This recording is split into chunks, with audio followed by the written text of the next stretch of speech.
Bismillahirrahmanirrahim. Assalamualaikum warahmatullahi wabarakatuh. Alhamdulillah rabbil alamin. Assalatu wassalamu ala asyrafil anbiya'i wal mursalin. Sayyidina amma ba'du.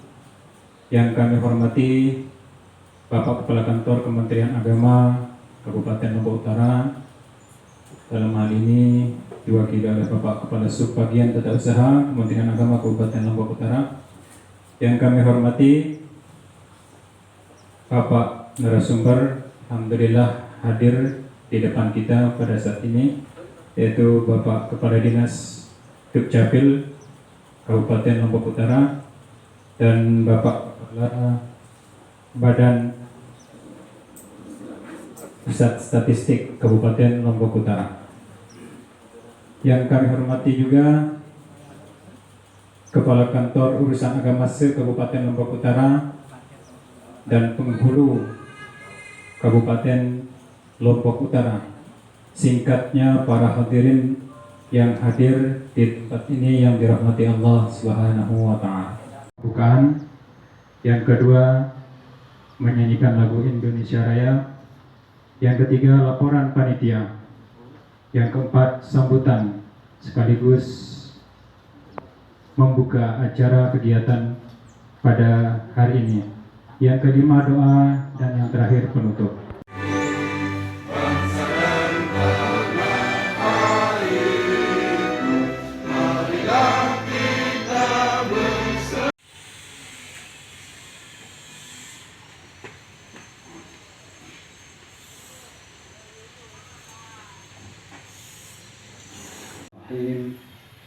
Assalamualaikum warahmatullahi wabarakatuh.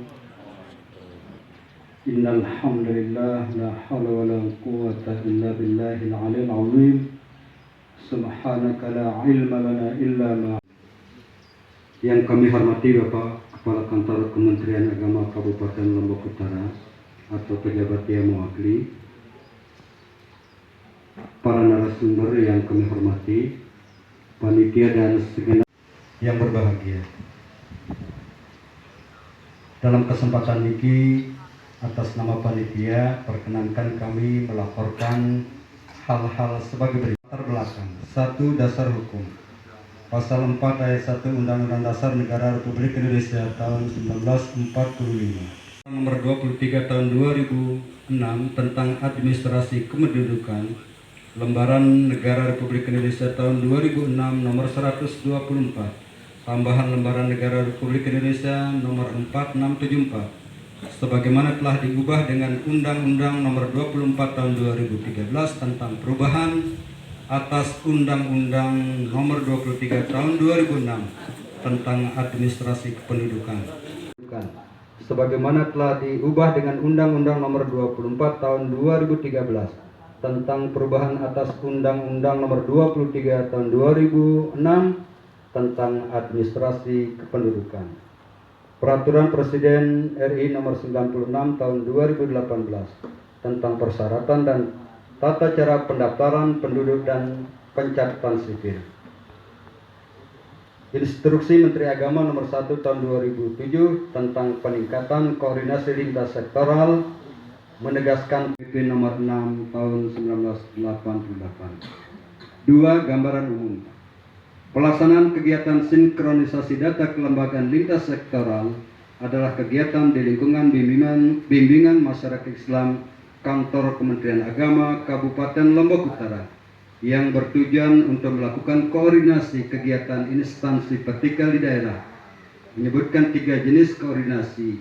Pertama, koordinasi fungsional, koordinasi instasional, dan koordinasi teritorial. Penerima manfaat pada kegiatan ini sebagai berikut. Pertama, Kantor Kementerian Agama Kabupaten Lombok Utara, khususnya Seksi Bimas Islam, untuk memperlancar kegiatan ini. Kedua, Kepala Strategi Pencapaian Keluaran. 1. Metode pelaksanaan. Kegiatan ini didasarkan pada beberapa data yang belum tersinkronisasi terkait penyelesaian data kelembagaan lintas sektoral, khususnya di Kabupaten. Kegiatan sinkronisasi data kelembagaan lintas sektoral Kabupaten Lombok dalam RAB rancangan anggaran biaya. Kemudian jumlah peserta sebanyak 15 orang. Demikian laporan yang dapat kami sampaikan, dan pada akhirnya kami mohon kesediaan Bapak Kepala Kantor. Allah wa iyyakum ajma'in. Wassalamualaikum warahmatullahi wabarakatuh.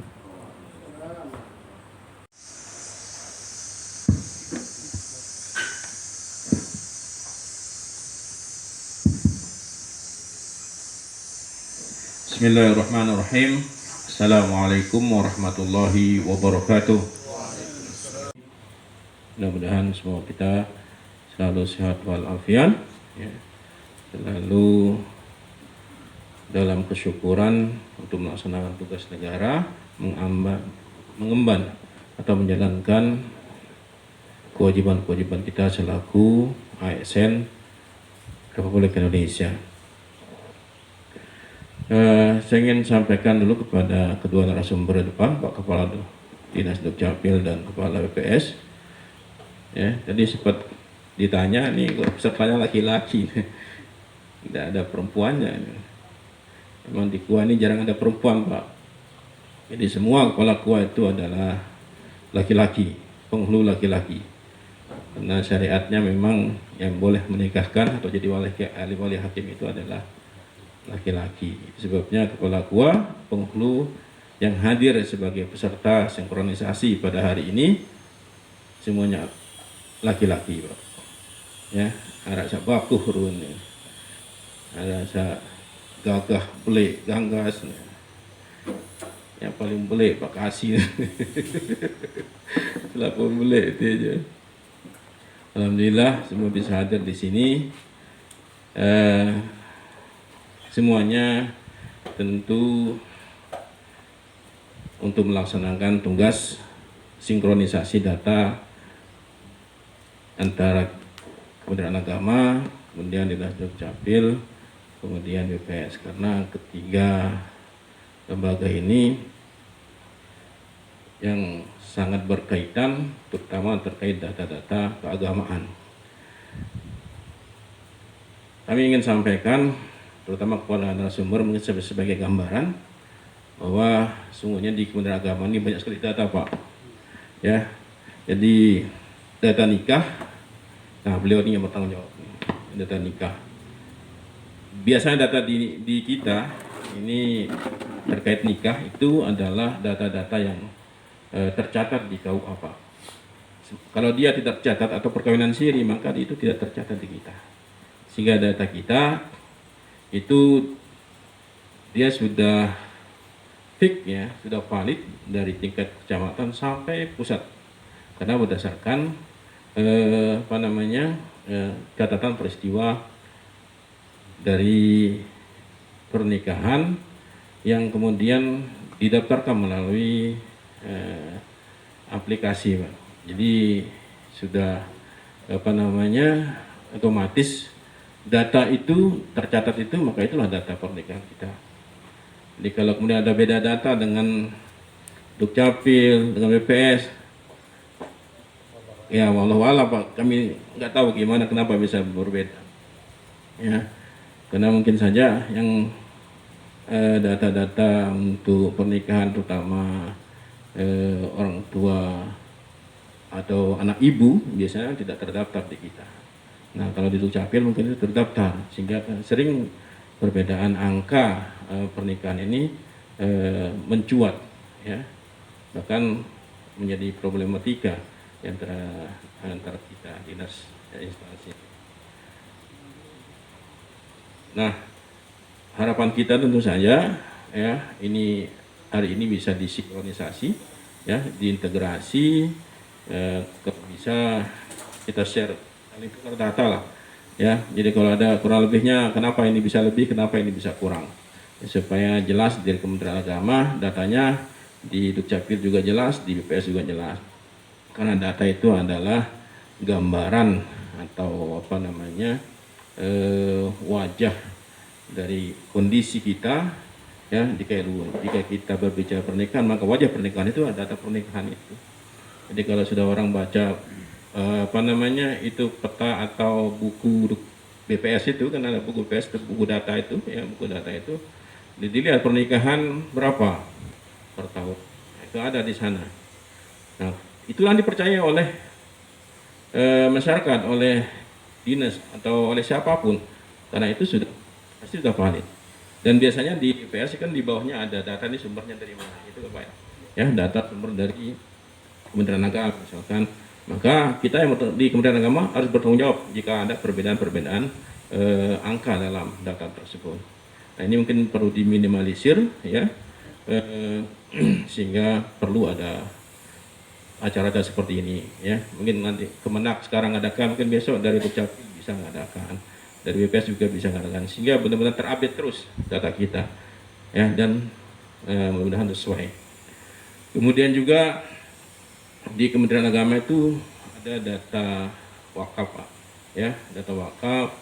Nah, ini punggawanya juga di KUA Pak, data wakaf, karena biasanya yang mendata tanah wakaf itu adalah penyuluh-penyuluh kita yang ada di KUA. Nah, data wakaf ini kita punya aplikasinya Pak, namanya Siwak. Nah, kami harapkan mudah-mudahan aplikasi Siwak ini yang menjadi base data kita di Kementerian Agama, sehingga penambahan data wakaf itu harus dimasukkan ke Siwak itu, sehingga BPS pun mudah mengambil data itu. Jadi tinggal buka Siwak, udah teralirlah data wakaf di kita. Jadi kita ini banyak sekali tanah wakafnya Pak Dukcapil, Pak BPS ya. Kemarin itu di data tahun 2020 itu di atas 5.000 hektar Pak. Ya, dapat 5.000 hektar. Di sini aja kelihatan di gunung ini wakaf 350 hektar. Ya, satu tempat Pak. 350 hektar. Ya, punyanya Masjid Purwo sama Guna. Dan itu apa namanya sudah masuk di data kita. Dan mudah-mudahan data-data ini bisa terus apa namanya disimplifikasi lah, diintegrasi dengan yang lain ya, sehingga menjadi base program dari setiap instansi terkait dengan apa namanya wakaf, terkait dengan nikah dan sebagainya. Kemudian kita juga punya data masjid Pak, namanya SIMAS. Nah, jadi mohon, jadi kalau buka aja data SIMAS Pak, jadi itu datanya sudah kita, karena ada apa namanya penambahan masjid itu kita langsung laporkan di SIMAS. Nah, misalnya tersinkronasi dari daerah sampai pusat itu. Dan itu semua kita ada ID-nya, jadi ada nomor apa namanya nomor datanya di sana. Sehingga bantuan kita di pemerintah nih, Kementerian Agama harus mempunyai nomor ID itu Pak. Jadi kalau ada masjid dapat bantuan, kita lihat apakah dia ada ID-nya apa enggak. Kalau enggak, maka itu belum dianggap sah di Kementerian Agama. Masjid itu berarti masjid itu belum dilaporkan, ya, atau belum ditahu keberadaannya. Karena banyak sekali kita di masyarakat ini tiba-tiba saja alih fungsi itu dari musala langsung tiba-tiba ke masjid. Padahal waktu gempa kemarin, ya, banyak sekali itu perubahan data kita itu dari masjid ke musala ke masjid. Yang banyak ini musala ke masjid. Karena di KLU ini rupanya masing-masing dusun itu ingin punya masjid, ya, pisah. Misalnya dusun ini pisah, ada pemekaran dusun, maka mekar juga masjidnya Pak. Nah, itu yang kejadian di kita ini, ya. Tapi selama itu sesuai dengan aturan, ya, dan dilaporkan ke Kementerian Agama, maka insya Allah itu bisa teraplikasi dengan baik. Karena itu termasuk pendirian rumah ibadah. Nah, ini kita biasanya kolaborasinya koordinasi dengan MUI dan FKUB, ya, pendirian untuk data pendirian untuk rumah ibadah masjid terutama. Data-data yang lain ini kita punya data kesenian tokoh agama, ormas dan seterusnya. Jadi insya Allah mungkin Bapak bisa langsung bertanya saya kepada teman-teman ini, ya. Jadi insya Allah semuanya mungkin ada di sana, ya.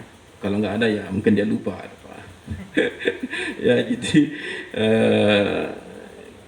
harapan kita tentu saja ini terus kita apa namanya koordinasikan bersama-sama, ya. Jadi karena data ini sangat penting, ya, karena pentingnya yang apa namanya data ini itu sebabnya mungkin kalau bisa margin errornya sedikit Pak, ya, kesalahannya sedikit perbedaan-perbedaan kita antara satu lembaga dan lembaga lain, kalau bisa, kalaupun ada perbedaan itu kalau bisa tidak terlalu jauh, ya, sehingga data-data yang kita lakukan ini bisa terkoordinasi. Kemudian mudah-mudahan itu